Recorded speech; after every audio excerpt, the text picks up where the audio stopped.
Ya, Assalamualaikum. Waalaikumsalam warahmatullahi wabarakatuh. Bagaimana dengan keadaan yang sedang viral, kajian berbayar yang sangat mahal, walaupun mendapat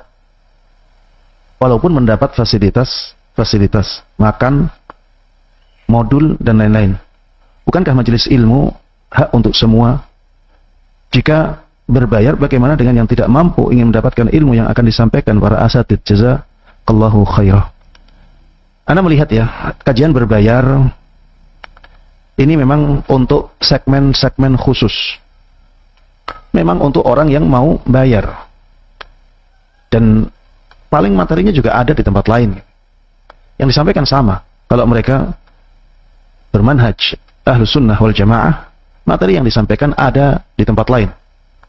Kajian berbayar ya untuk segmen-segmen khusus.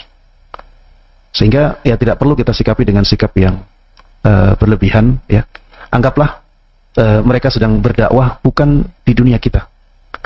Iya, bukan di ranah kita. Anggap mereka berdakwah di ranahnya misalnya anak-anak muda yang sukanya seperti itu. Ya mudah-mudahan anak-anak muda yang sukanya masih seperti itu juga mendapatkan hidayah.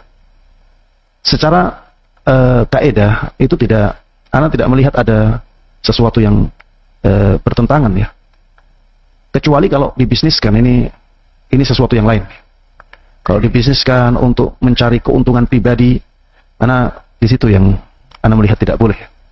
Tapi kalau berbayar untuk fasilitasnya, tidak ada keinginan berbisnis di situ, tapi karena ingin membidik segmen tertentu. Karena ada orang yang nggak mau ke masjid, ada orang yang nggak semangat kalau kajiannya di masjid, semangatnya kajiannya di tempat-tempat yang seperti itu. Maka itu segmen mereka. Ya, asalkan ya tidak dibisniskan itu, karena memang nyewa tempat-tempat seperti itu mahal, tidak mahal sampai ratusan juta, Anak pernah dengar nyewa tempat dalam sehari saja sampai 500 juta, dan itu harus dibayar oleh panitia. Kalau memang tujuannya untuk menutup ya operasional itu, bukan untuk membisniskan, maka Anda melihat yang seperti itu masih dalam koridor yang dibolehkan oleh syariat. Adapun pertanyaan terus, kita masa nggak punya hak untuk mendapatkan ilmu? Itu kan ilmu haknya semua orang. Jawabannya kan ilmu nggak hanya disampaikan di situ. Kan kita masih bisa belajar di tempat lain.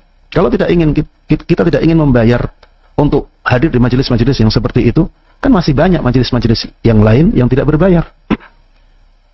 Kemudian Ustadz juga berhak memilih ya. Ustadz juga berhak memilih. Seperti Ana secara pribadi, Ana nggak mau diminta untuk mengisi kajian di tempat-tempat berbayar seperti itu. Bukan berarti Ana mengharamkan, enggak. Tapi menurut Ana seperti itu tidak etis. Tidak sebaiknya yang seperti itu dihidupkan.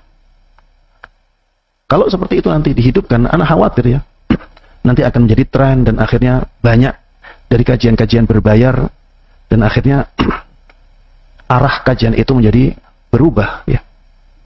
Yang tadinya harusnya kajian-kajian itu sebaiknya di masjid. Anda tidak mewajibkan di masjid, tapi sebaiknya di masjid, di rumah-rumah Allah Subhanahu wa taala, malah menjadi di tempat-tempat yang seperti itu ya. Wallahu taala a'lam.